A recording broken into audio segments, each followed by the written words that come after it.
Bonsoir, bonjour et bienvenue à tous. Aujourd'hui, nous allons traiter de questions relevant de la mémoire.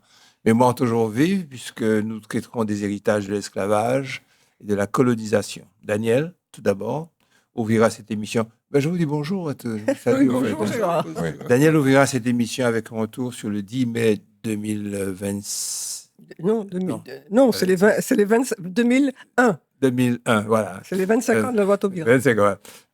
Je me sens un peu gêné. Marqué par la commémoration au Sénat des 25 ans de la loi Taubira, une date symbolique entre mémoire nationale et interrogation contemporaine. Et dans notre page culture, cette même Daniel, charmante Daniel, présentera l'ouvrage de Léo Ursulé. C'est ça? Parcours contrasté des abolitions. Des abolitionnistes. Abolitionnistes. Un livre qui éclaire les contradictions et les ambiguïtés des grandes figures abolitionnistes, effectivement. Deux en particulier, Schellcher et Bicêtre. Frédéric proposera une analyse d'un débat qui continue d'alimenter les polémiques, celui des prétendus bienfaits de la colonisation, une autopsie historique et politique d'un argument régulièrement réactivé dans l'espace public. Toujours Frédéric, elle poursuivra avec une réflexion sur l'après-abolition et la longue persistance du modèle colonial dans les structures économiques, sociales et mentales des sociétés post-esclavagistes. Alors, Eddy, à qui tous ces sujets font un très grand plaisir, et on reviendra sur une réalité souvent occultée, c'est que la colonisation française n'a absolument pas enrichi les colonies, comme on le dit. Au contraire, c'est au bénéfice des populations hexagonale. Est-ce que c'était l'Hexagone à l'époque? Non, c'était la mère patrie. La métropole. Ce sont bien souvent les colonisés eux-mêmes qui ont financé leur propre domination, eux-mêmes se sont flagellés, autoflagellés à travers l'impôt, le travail forcé et l'exploitation économique. Toujours dit, nous aurons une analyse de l'année 46 et de la départementalisation, mais pas très longue, parce que au téléphone, on a parlé d'une attitude, je ne dirais pas une posture, d'une décision prise par la métropole Aix-Provence Aix-Marseille-Provence, et tu vas en parler. Oui, c'est la métropole Aix-Marseille, et qui, face à la crise de toutes les collectivités, a pris une position assez radicale. Je ne développe pas le sujet, Christian. Nous conduira enfin à Dakar, où la question des réparations lié à l'esclavage et à la colonisation revient au centre du débat intellectuel, politique et diplomatique. Et puis aussi, nous parlera d'un chanteur merveilleux, que j'aime beaucoup, ce qui s'appelle Jean-Paul Pognon. OK? Jingle, et on passe au nom de l'émission.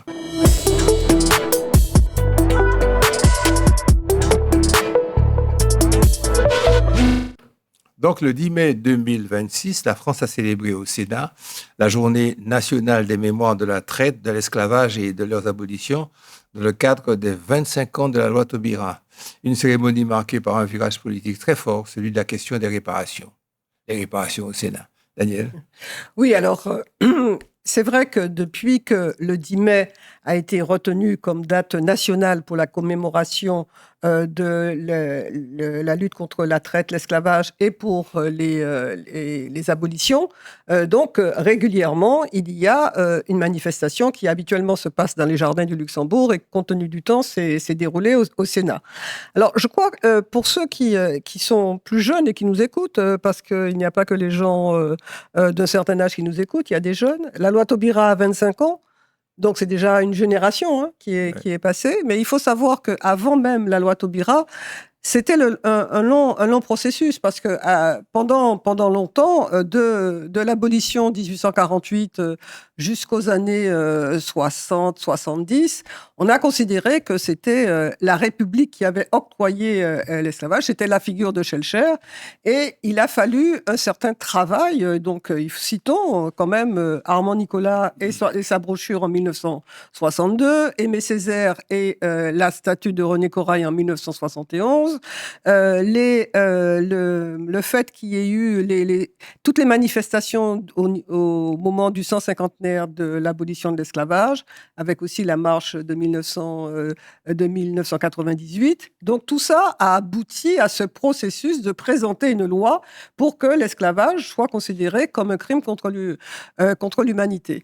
Et donc, la loi Taubira est présentée et elle a été à l'unanimité. Et donc, je rappelle que cette loi, en reconnaissant que l'esclavage est un crime, l'esclavage et la traite sont un crime contre l'humanité, dit que les programmes scolaires devront en tenir compte et à la suite de ça, il doit y avoir la création d'un centre qui a effectivement été créé et puis qui va donner après la Fondation pour la mémoire de l'esclavage. Et donc chaque année, depuis que la loi, la date du 10 mai a été retenue, je rappelle qu'il y a une deuxième date qui est le 23 mai, qui, elle, c'est en hommage aux victimes de l'esclavage. Mais le 10 mai, donc, il y a une manifestation, je dirais, de l'État dans toutes ces institutions. Donc, pendant un certain temps, il y a eu le président de la République, Jacques Chirac lui-même était là au début, et puis après, il y a eu le président Macron était venu lors de son premier mandat, et après, ce n'est plus lui. Alors, toujours est-il, revenons à 2026, ce qui, et tu as raison de le souligner, puisque le Premier ministre Lecornu, qui rappelle bien entendu que la France a été la première nation à reconnaître l'esclavage et la traite comme un crime contre l'humanité, et dit qu'il y a toujours jusqu'à présent les effets de cette situation qui perdure dans la situation actuelle, et qui dit il est partisan de donner un coup de pouce aux politiques mémorielles pour pouvoir, notamment en matière d'éducation et de recherche. Le président du Sénat dit, lui, qu'il met en exergue un certain nombre de figures. Il parle de Taubira, il va parler de Monerville, de Toussaint Louverture, de Bellay, etc. Alors, Bellay, je précise que c'est un député qui a été élu pour qu'on n'ait pas, pas de confusion. Et c'est lui qui dit qu'il va falloir penser à la réparation. Et puis, il y a Jean-Marc Ayrault, président de la Fondation, qui intervient ensuite. Quoi qu'il en soit, il faut, je crois, que nous soyons conscients que chaque combat amène une évolution, chaque évolution amène la prochaine, et que nous sommes dans un contexte différent d'il y a 25 ans. La loi Taubira, tout le monde reconnaît son actualité, mais il y a une petite musique qui commence à monter pour dire qu'il va falloir élargir son champ d'application. Je rappelle, pour terminer, que la loi Taubira, dans la proposition de loi, puisque la proposition est déposée, la loi est adoptée en 2001, mais la proposition de loi est déposée en 1997, et dans cette proposition de loi, il y a un article 5 qui prévoit la désignation d'un comité pour pouvoir étudier les conséquences et la réparation. Et cet article-là a été enlevé pour permettre le vote à l'unanimité de la loi. Donc, par conséquent, toutes ces questions qui étaient là, je dirais, qui ont été mises un peu sous le tapis, font fatalement commencer à reconnaître. Et pourquoi pas décider, une bonne fois pour toutes, de mettre toutes les questions sur le tapis et d'en discuter de façon la plus sereine possible, la plus objective possible. Peut-être le moment est venu, peut-être que ce n'était pas mûr avant et que maintenant, il faut pouvoir en débattre sereinement. Je voudrais quand même dire aux téléspectateurs et puis en fait aux Martiniquais que lorsque l'image vous dit que tel problème se pose simplement parce qu'il s'agit d'une population noire, que ça choque. Moi, ça m'a choqué quand il a dit ça au début. Il ne fait pas plus que ce qu'a dit le ministre, que c'est moi vous citez. Le Premier ministre Sébastien Lecornu et l'ancien Premier ministre Jean-Marc Ayrault ont tous deux rappelé que les structures économiques des Outre-mer et le racisme anti-noir, actuel, illustré par de récentes attaques contre les élus, sont les héritages directs du système esclavagiste. Alors, il suffit de le dire tranquillement et de ne pas le dire en secouant, soi-disant, des chaînes pétées, symboliques, un visage hargneux et fou, donnant l'impression qu'on va monter à Bekeland et puis qu'on va brûler les maisons. Il suffit de dire le fait qui est historique et puis qui est contemporain pour être, comme tu le dis exactement, dans la contemporanéité, le néologisme, que les sont créés à l'instant, et puis surtout dans le réel, quoi. C'est une réalité il faut penser à réparer tout ça, parce qu'il y a des compensations à faire tranquillement et sereinement. N'est-ce pas? Vous êtes tous d'accord avec moi? Ou pas? Les bienfaits de la colonisation, autopsie d'un argument, comme je vous le disais, route, hôpitaux, apport de la langue française. Que valent ces arguments lorsqu'on les confronte à la réalité historique et surtout des Antilles? une légende entre mythes économiques et réalité coloniale. Frédéric, ça ne te fait pas peur ce sujet, non? Non, parce qu'on peut le prendre sous un aspect économique, du coup je retombe sur mes pattes. Puisque cet article-là, alors il redit ce qu'on dit, mais vraiment il analyse les bienfaits de la colonisation comme une sorte de bilan économique entre l'actif et le passif. À savoir, quand on dit les bienfaits de la colonisation, on pense immédiatement aux bienfaits des infrastructures qui existent, aux bienfaits de l'apport de la langue française et également aux bienfaits civilisationnels, on va dire. La civilisation, la culture prise dans son sens extrêmement large. Et ce texte, il décortique à chaque fois, que ce soit sur le plan de la matière, sur le plan de la langue ou sur le plan de la culture, il décortique ce que ça apporte véritablement. Donc, ce que ça apporte, c'est l'actif. Et ce que ça a coûté véritablement, c'est-à-dire, vous l'aurez compris, le passif. Au niveau des infrastructures, le texte montre ce que nous savons, c'est-à-dire que tout ce qui relève des routes, des ports, des hôpitaux, ont d'abord été construits dans des objectifs capitalistiques, économiques, par une logique de métropole, de centre de métropole centrale qui communique avec ses colonies. C'est un fait. Et finalement, ces infrastructures sont les effets secondaires de la colonisation et de l'exploitation. On peut aujourd'hui parler de leur modernisation, on peut aujourd'hui parler de leur adaptation, mais on remarque même aujourd'hui que certaines structures qui sont directement liées au monde économique, c'est partout pareil, sont priorisées comme le port, comme ces infrastructures-là, tandis que les hôpitaux, qui relèvent plutôt de la santé, pas qu'ils ne sont pas alimentés, mais sont beaucoup moins prioritaires. Ça, c'est pour l'infrastructure. Concernant la langue, alors la langue, je crois que c'est le plus touchy, le plus ambigu. La langue française, elle est magnifique. Et l'objectif, c'est de pouvoir dire quel est aujourd'hui l'actif et reconnaître la réappropriation des grands auteurs. Est-ce qu'on va citer Césaire? Est-ce qu'on va citer Chamoiseau? Est-ce qu'on va citer Glissant? Oui, un grand oui. Et justement, ce texte nous montre que c'est dans la réappropriation de cette langue, dans son, pas dire inversion, mais dans sa personnification, qu'il y a richesse. Et au prix de combien de langues? Au prix de combien d'autres cultures? Et au prix de combien d'assimilations? Parlons juste du créole, qui aujourd'hui revient, mais qui, pendant des décennies, vous en avez été des contemporains, était interdit dans les maisons. Et enfin, le texte analyse ce fameux bilan actif-passif d'un point de vue de civilisation et il aborde le sujet d'Haïti. Le sujet d'Haïti, vous le connaissez, c'est un sujet où on nous dit très souvent, heureusement qu'il y a civilisation et que nous ne sommes pas autonomes ou indépendants, puisque sinon, nous serions Haïti. Voilà. Il faut encore expliquer dans notre objectif de clarification que Haïti n'est pas le résultat d'une indépendance. Haïti est le résultat d'une indépendance par le sang, au prix du sang, qui a elle-même généré ce que l'on qualifie économiquement et politiquement de dette punitive.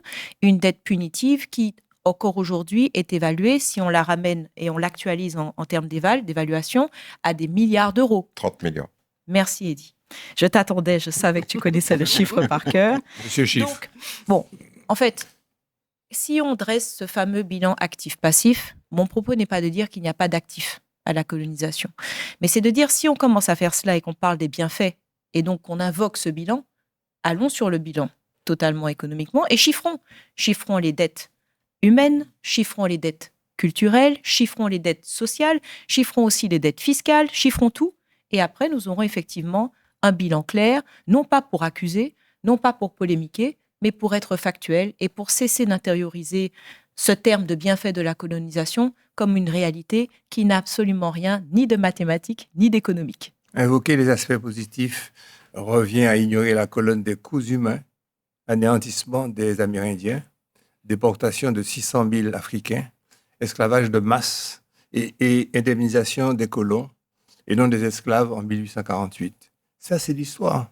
On ne peut rien y faire, les enfants. On ne peut pas cacher ça et puis dire quitter, fini, puis ça. Une fonction politique et psychologique, ce discours persiste car il permet d'esquiver la culpabilité historique et de rejeter les demandes de réparation. Aux Antilles, Vouloir équilibrer un crime contre l'humanité par des kilomètres de route est perçu comme une violence mémorielle supplémentaire. La colonisation française n'a pas coûté aux Français, ce sont les colonisés qui ont payé leur propre domination édit. Oui, là, on va enfoncer le clou, parce que, bon, il y a un mythe qui vient d'être déconstruit. Moi, je vais continuer ce travail de sape. Alors, c'est pas moi. Les deux coupables sont Camille Lefebvre, c'est une femme. Ouais. Je vous propose d'aller sur France Culture. Alors, Ouais. tout ça, c'est sur le net. Hein. Oui. Ça va vite. Oui. Au lieu de passer votre temps à taper sur WhatsApp et envoyer des prières, allez sur France Culture, février 2026. Et puis, Denis Cognot, lui, c'est un économiste. Et il a un bouquin fabuleux qui s'appelle « Un empire bon marché ». Alors, bon, l'idée principale est la suivante. Il y a un mythe qui est celui des bienfaits de la colonisation, on vient de le voir, mais cette fois-là, sur la partie financière. La France aurait creusé dans ses ressources financières pour maintenir son empire en bonne santé. Et donc, les colons, les colonisés, parce qu'il faut mettre les colons dedans, les colons, les colonisés, et puis tous ceux qui vivaient dans ces pays-là, finalement, étaient les bénéficiaires d'une manne financière française. Bon. Si c'était le cas, si ça avait été vraiment le cas, la France aurait arrêté avec ça très très vite. On est d'accord? Bon, parce que quand ça a commencé à coûter vraiment, à travers les guerres, D'Algérie, par exemple. Guerre d'Algérie, guerre d'Indochine, guerre de certains Madagascar. Dans certaines contrées d'Afrique noire, parce qu'il y en a eu d'autres. Hein. Bon. Vous avez vu que le général de Gaulle a regardé sa calculette, il a dit « Ouais, ben, ça, on nous finit. OK, ça va nous coûter les yeux de la tête et les mecs vont s'exciter en permanence. Il y aura des bombes. Et puis, c'est pas en tuant des gens. À Madagascar, il y en a eu 100 000. Hein, OK, qu'on va régler le problème. Financièrement, on arrête avec ça. Bon, donc ça veut dire que tant qu'il n'y avait pas de guerre, c'était rentable.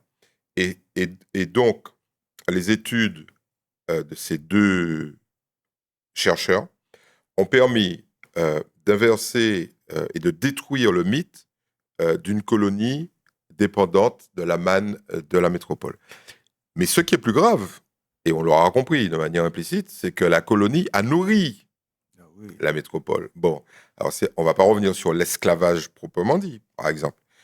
Il est clair que des villes comme, on n'y pense pas, mais La Rochelle, on se dit, mais comment une petite ville, là, sans ressources, machin, a fait... Nantes. Non, mais je parle de La Rochelle, parce que La Rochelle, c'est tout petit. C'est un petit port militaire. Voilà, tu te dis, mais attends, tu fortifié, comment ces mecs-là ont fait pour devenir riches? Ah ben, La Rochelle a fait partie des villes qui ont armé le plus tôt les bateaux négriers.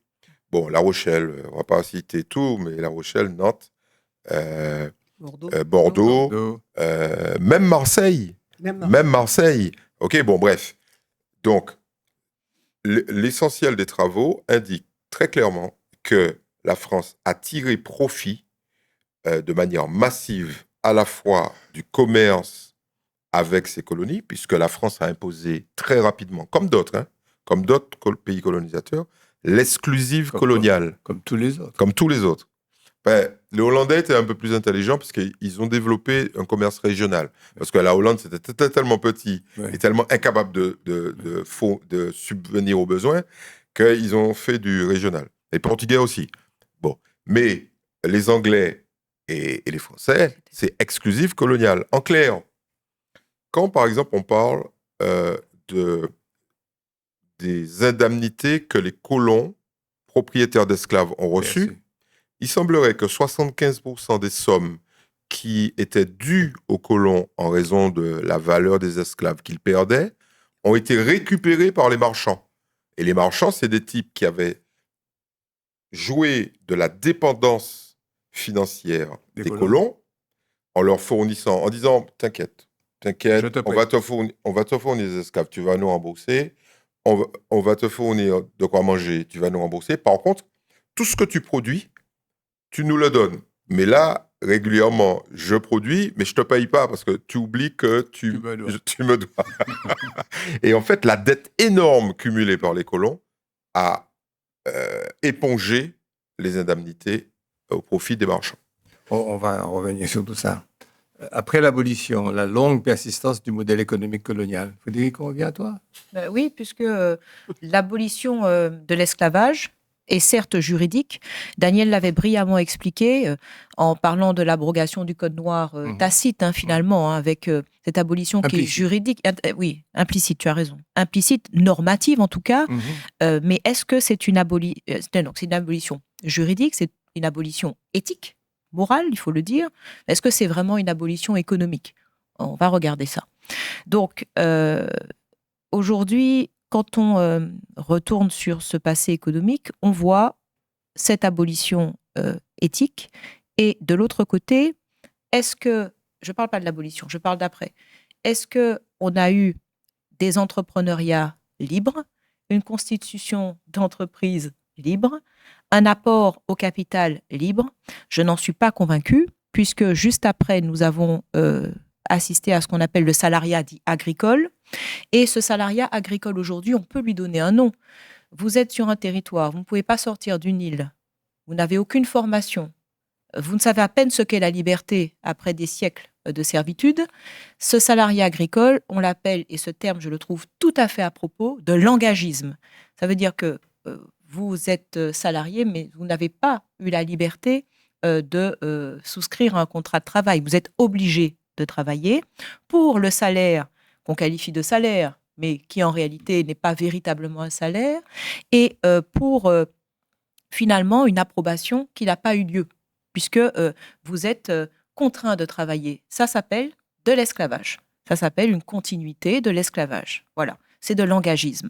Et on l'a vu au niveau des populations noires, également des populations indiennes à qui on a fait miroiter des contrats mirobolants et qui, en arrivant sur le territoire, avaient à peine quelques centimes de moins sur le contrat. Je plaisante, ça n'avait absolument rien à voir.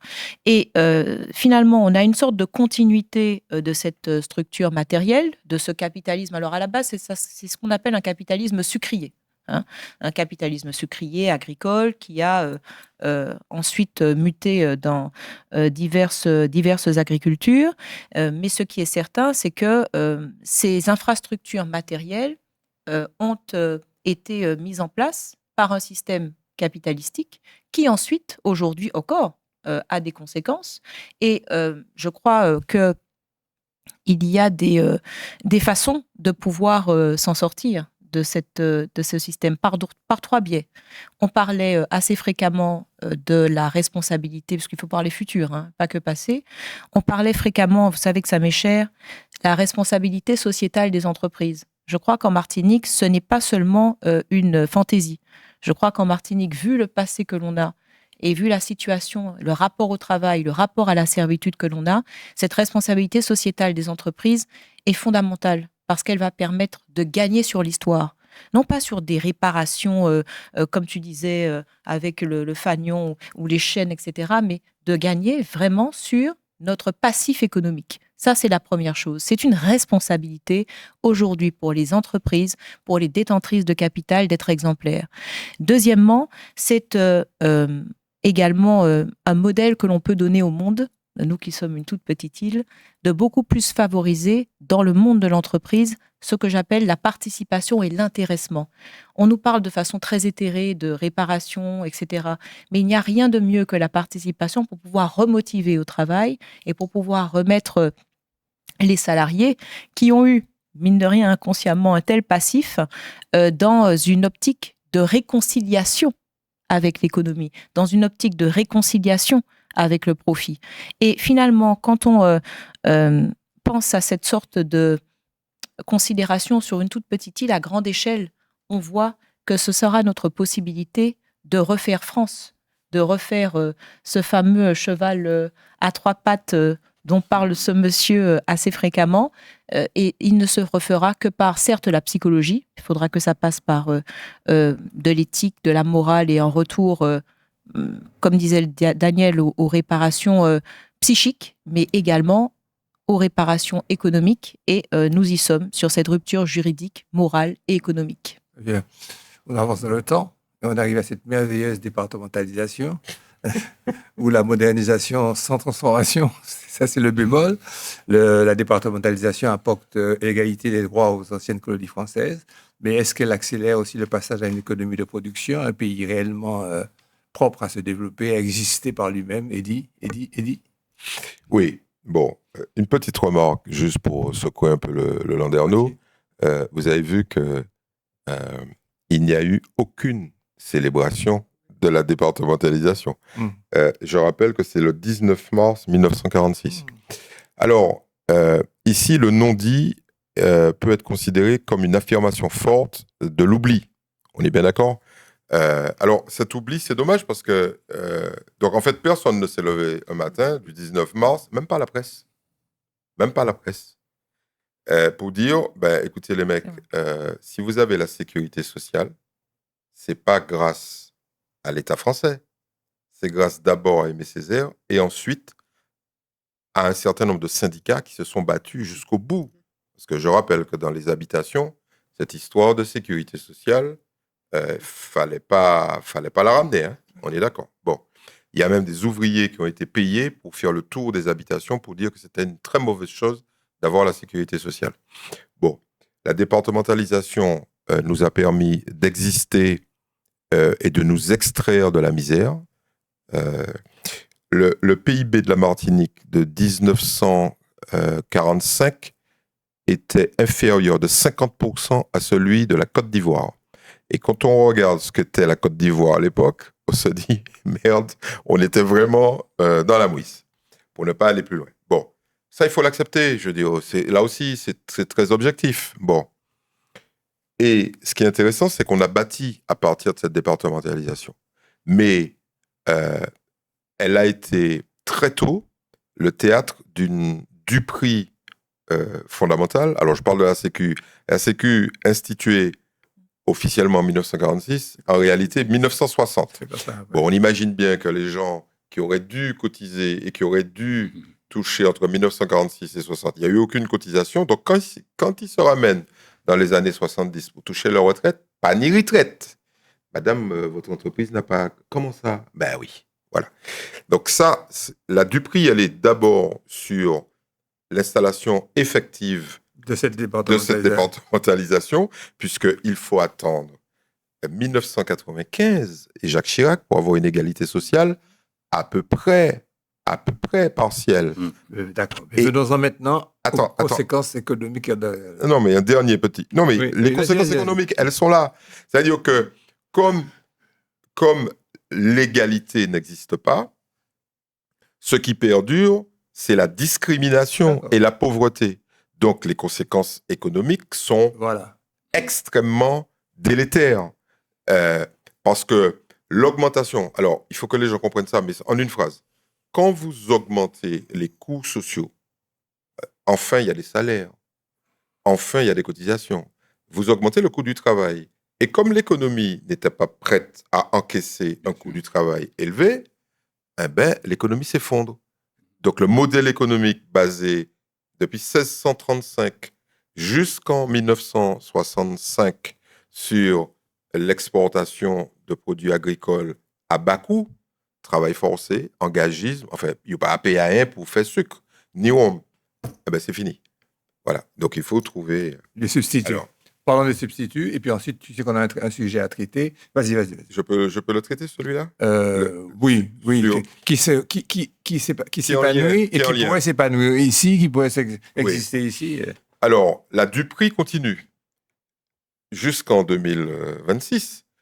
C'est quoi la Dupri? C'est finalement, on ne peut plus...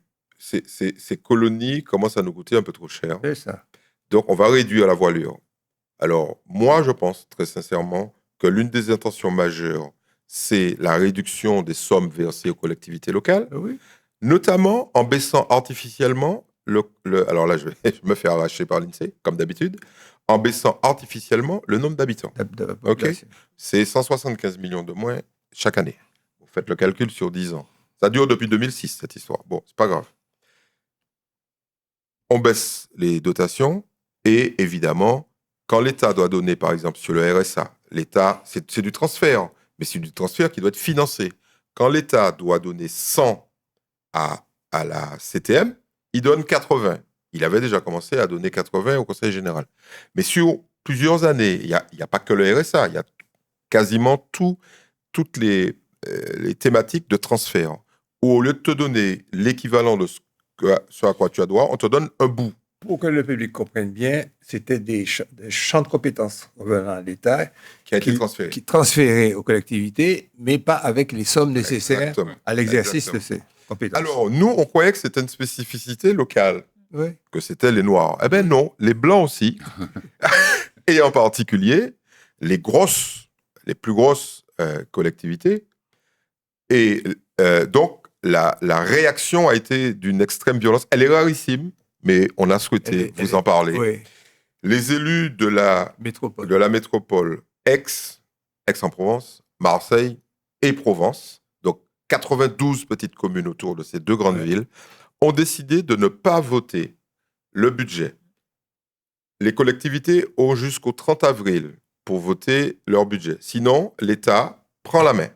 OK ? Et les collectivités ont dit, si on ne vote pas le budget, c'est à cause de l'État. Parce que l'État nous a ponctionné un maximum de fric et on est incapable de boucler le budget. Donc, messieurs, vous nous poussez en plus au déshonneur, puisque en enlevant autant d'argent, ça aboutit à 170 ou 123 millions d'euros de déficit.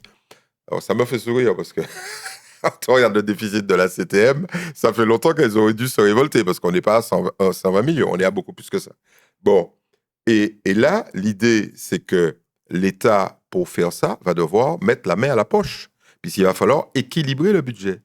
Donc, en fait, notre volonté, là, est de suggérer à nos petits amis... Je ne suggère rien. Je t'en prie, il ne faut pas que dise que nous sommes une émission de sédition. Non, laisse-moi finir ma phrase. Laisse-moi finir ma phrase. Tu vas avoir droit à des remontrances. Non, suggérer à nos petits amis d'intégrer le fait que ce n'est pas spécifique à la Martinique. D'accord. Et qu'il y a des collectivités en France qui commencent à dire « ça suffit ». Très bien, c'est bien, merci. Esclavage, la question des réparations au centre d'un débat à Dakar. De même mouture, même tournure, même atmosphère. Oui, on revient sur cette question des réparations qui, effectivement, a généré beaucoup d'interrogations. Alors, on va nous réparer quoi? Qui ça va réparer? Quoi qu'il en soit, les faits sont là. Les faits sont effectivement que l'ONU, aujourd'hui, reconnaît que l'esclavage racialisé constitue un crime contre l'humanité. L'ONU le reconnaît. Donc... Il y a effectivement à Dakar une réunion d'historiens, d'anthropologues, d'un certain nombre de gens spécialisés qui ont entériné effectivement cette position de l'ONU et le constat, il est partagé. La reconnaissance historique est une étape majeure, mais ne suffira pas sans les mécanismes de réparation. Donc, on revient au sujet. Alors, très succinctement, si vous voulez, il est dit aussi, et tout à l'heure tu en parlais, l'esclavage est imprégné dans les institutions. Toute l'organisation du monde juridique, etc., intègre effectivement cette réalité. Alors, on parle de mensonge et violence en disant que la traite est la pierre angulaire d'un ordre mondial basé sur la violence et la cupidité. C'est ça, c'était vorace. Vorace, pour toute bagaille. Alors, il y a un certain nombre d'enjeux qui sont économiques, qui sont liés aux réparations, vous en avez parlé. Il y a un certain nombre aussi d'opinions qui disent que les archives sont là et peuvent constituer des preuves concrètes engageant la responsabilité des États et des institutions qui sont impliquées dans la traite. On peut dire également aussi que s'il y a cette volonté de reconnaître et de mesurer un petit peu ce qu'on appelle les réparations, il y a des obstacles. Il y a des obstacles parce que il y en a qui considèrent que les procédures judiciaires sont impossibles en raison de la rétroactivité, pardonnez-moi, du droit international. Il y a une proposition aussi de création d'un fonds spécial. Il y a d'autres regards selon lesquels les conséquences qui persistent aujourd'hui devaient favoriser la reconnaissance de ces crimes, en tout cas leur examen. Il est rappelé que l'esclavage ne relève pas uniquement du passé. Et puis, il y a un élément qui me plaît beaucoup aussi. Il est indiqué que l'esclavage a généré des pertes de savoir-faire. Il y a des gens, des civilisations qui étaient déjà performants dans la riziculture, dans l'élevage, dans la métallurgie. et leur déplacement forcé et violent a dégradé, si vous voulez, toutes ces connaissances qui étaient déjà là. Donc, indépendamment des questions humaines, il y a si vous voulez, ce bagage culturel qui était déjà là. Voilà. Alors, en tout cas, il y a un consensus pour considérer que la résolution de l'ONU constitue un moment majeur, si vous voulez, dans la reconnaissance. Mais la question demeure, si les réparations semblent légitimes, qui acceptera de les mettre en œuvre? C'est un peu ce que tu disais au début. Voilà. Jingle, l'atmosphère est lourde. Jingle, culture.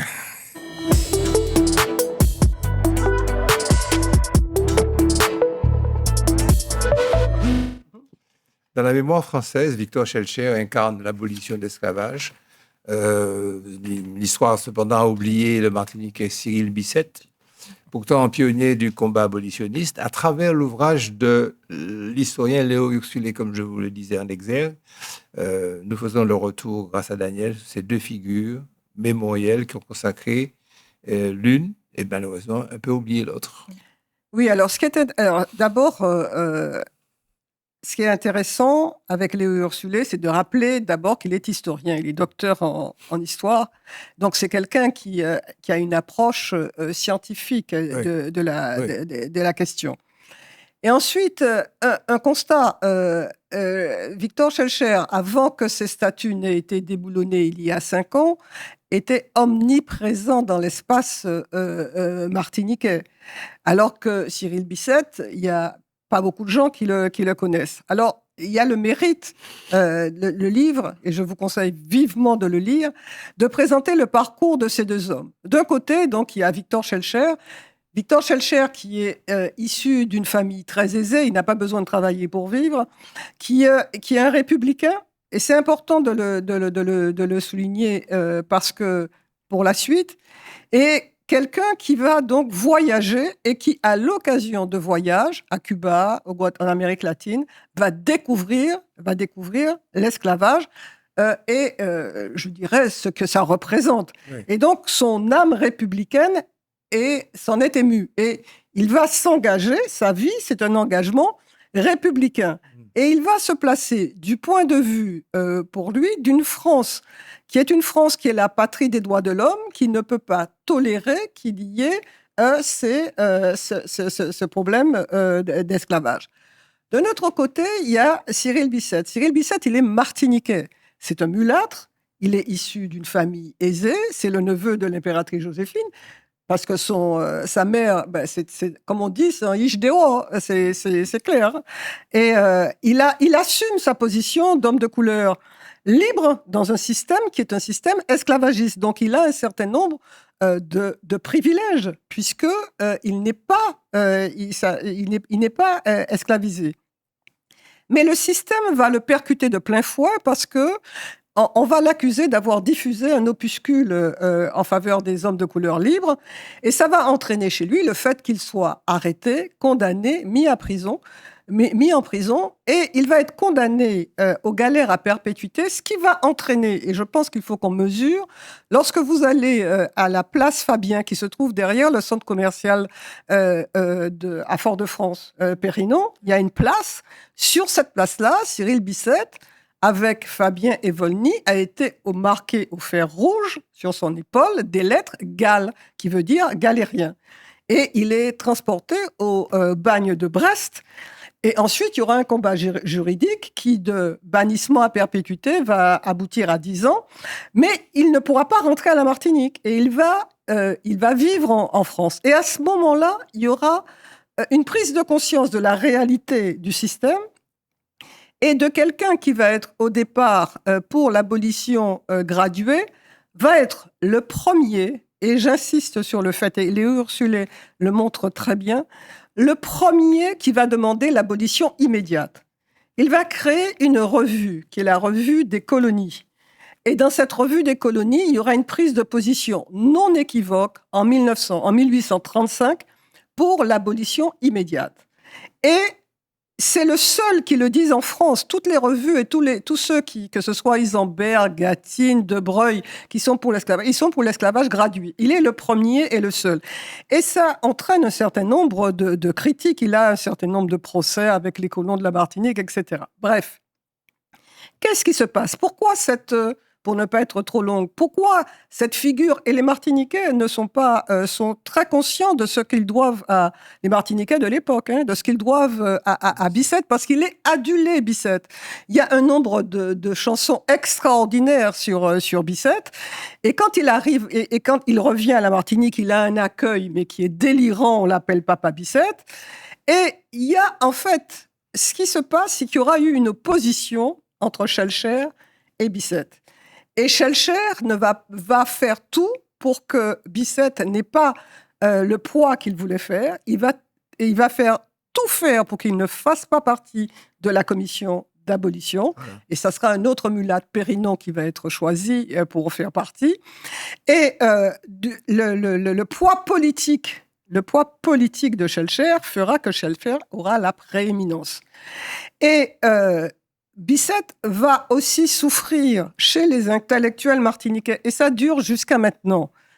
C'est du fait que lorsqu'il y a l'abolition, il y a des élections pour la députation, et comme Schellcher est candidat, Bicêtre choisit de s'allier à Pécoul, qui est un béquet, pour pouvoir gagner les élections contre Schellcher, ce qui se passe. Et il va les gagner. Et ce qui se passe, c'est qu'on ne va pas lui pardonner cette alliance avec un béquet.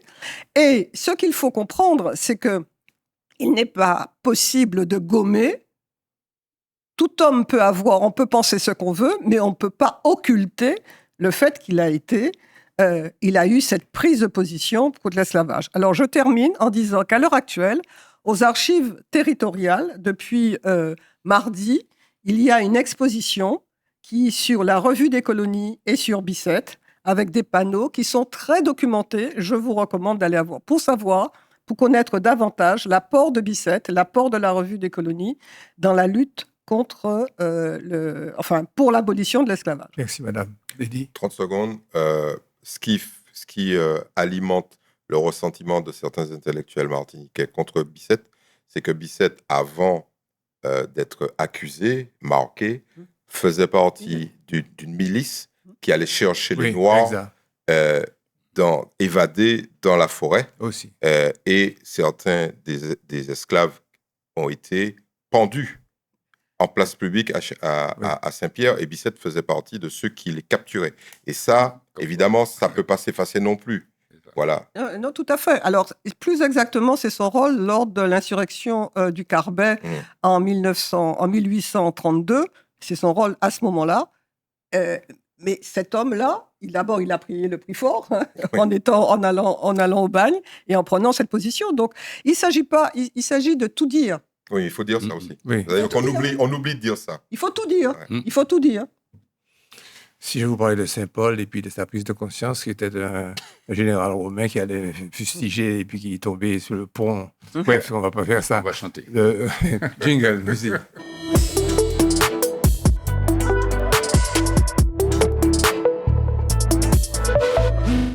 Jean-Paul Pognon, une magnifique voix. Oui, c'est ça. À la présentation, ça m'a beaucoup plu ce que tu as dit. Tu as dit, j'aime beaucoup. Voilà. Oui, donc, voilà. Et nous aussi, on aime beaucoup. Jean-Paul Pognon, c'est un chanteur discret, c'est un chanteur exigeant, c'est un chanteur qui ne fait pas de bruit. Enfin, je me répète un peu. Absolument. Il a de la pondération, il a de l'humilité. Il a commencé très tôt, à l'âge de 16 ans. À Robert, il y avait une famille, la famille Nomel, c'était des musiciens, et Jean-Paul a joué avec eux. Ensuite, il a joué à Trimalcos, avec Roland Pierre-Charles. Et puis après, il a joué avec Playboys de Fred Désir. Un petit coucou à son épouse, Fred Désir, qui nous a laissés, qui a mené les Playboys. On va retrouver Jean-Paul dans une première vidéo avec Simon Giraud, parce que Simon Giraud aussi, c'est le groupe qui a vraiment lancé Jean-Paul. On va trouver avec un titre qui s'appelle L'Agent Kiwa, en 78.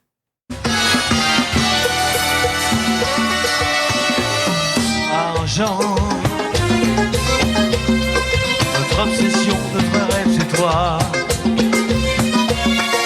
Tu peux bâtir, tu peux détruire, c'est avec toi qu'on fait la pluie et le beau temps. L'agent, dis-moi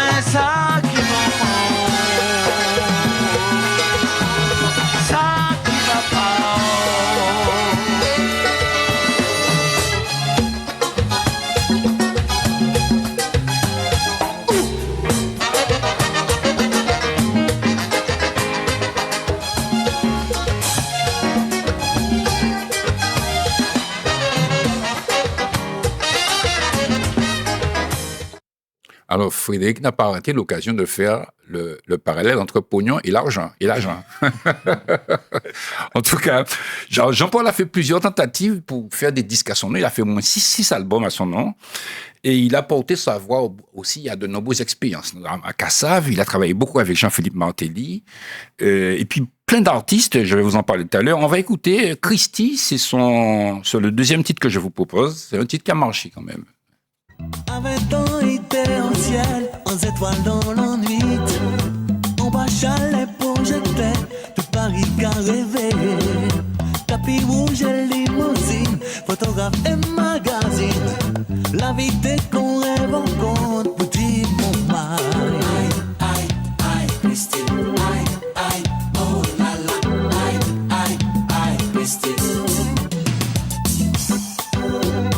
Top modèle qu'a rayonné, la vie qu'a souri Paris. Il a été passé en la vie, tout le monde est gavi, regardé. T'es qu'à marcher en laissé, tellement il était léger. Pas réalisé qui moment il peut dire liberté. Alors, il m'a expliqué que c'était une mise en garde qu'il voulait faire aux jeunes qui sont trop intéressés par le maquina, par le spectacle, pour leur dire faites attention quand même. Voilà, c'était voilà, moraliste. Alors, Jean-Paul a joué avec Simon Jura, je l'ai dit, il a joué avec Sakio, avec Mario Canonge, Tony Chasseur, avec une expérience extrêmement originale. Perfecta, Mahogany, Kassav, entre autres. Hein. On va écouter Sakio précisément, avec cette aventure qui a été merveilleuse et très créative.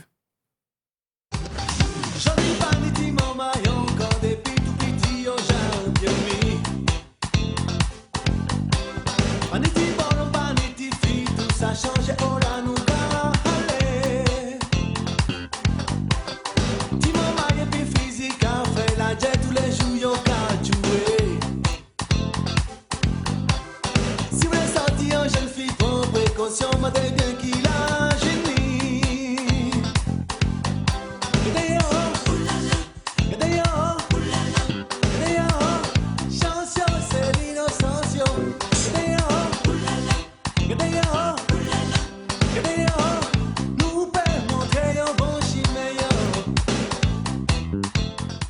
une expérience qui a manqué, Sakio, avec Tony Chasseur, avec Michel Alibo, Mario Canonge, avec un son nouveau. Et je pense qu'ils ont véritablement fait quelque chose d'original. En tout cas, voilà. Ils ont enrichi, en tout cas, esthétiquement notre... Alors, Jean-Paul, comme je dis, il a un sens aigu de l'esthétique. Il a un sens aussi de l'exigence des paroles. Et puis, il fait beaucoup de chansons d'émotion. On va écouter déjà Chanter la vie, quelques secondes là.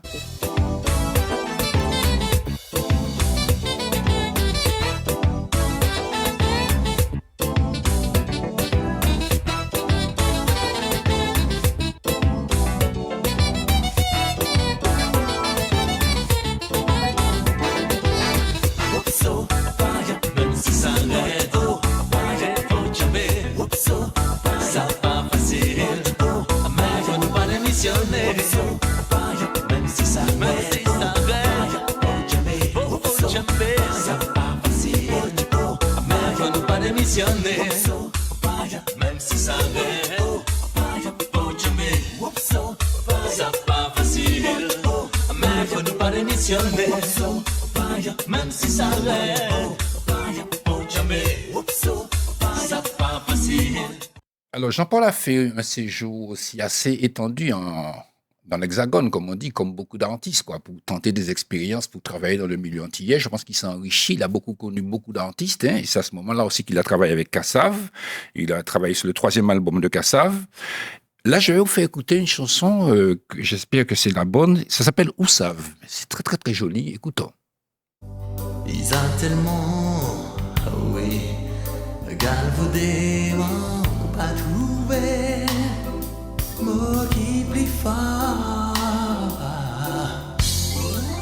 pour exprimer les sentiments.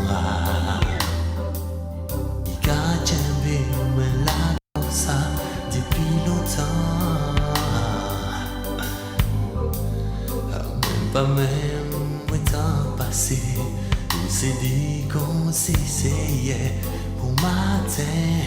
Envie de chercher où ça, moi, où c'est la conscience, moi. C'est vous qui gravez la vie, moi. Où savent, moi-même. Où c'est toute la vie, moi. Écoutez, il y a des chansons comme ça qui sont profondes, Ah qui oui. sont douces et qui sont mises de côté par les médias. Quelle frustration! Parce qu'un chanteur, il donne son âme. Alors, je voulais vous dire aussi que c'est Thierry Vaton qui joue au clavier. Ce sont des expériences extrêmement profondes. Mais comme on est en superficie, on ne descend pas, si vous voulez, dans la profondeur des choses. Voilà, mais en tout cas, Où savent, c'est une très belle chanson. Je vous invite pour dernière vidéo, Gade Zibier. Alors, Jean-Paul, il parle de un zibier. Zibier qu'a volé. Et en fait, il voulait réagir par rapport à la destruction de la nature, le fait de couper des arbres, pour dire, mais il y a des oiseaux qui sont dans les arbres, Ouais. qui nous donnent la vie, qui chantent, qui se nourrissent dans les arbres, pas couper ces pieds bois. Gade Zibier. On a Ok. Gade Zibier. Veni trouver ça là. Toute bagaille des appareils pour nous. Humanoïde issu fouiller la paix. On sait bagaille au commandé nous c'est respecter la vie. Qui t'est young de qui va. Si bien. Mais trouver en des bouillons. Posé des goyons. Qui t'est young de qui va. Si bien. Mais trouver en des bouillons. Ça fait des chaud. Qui t'est young de qui va.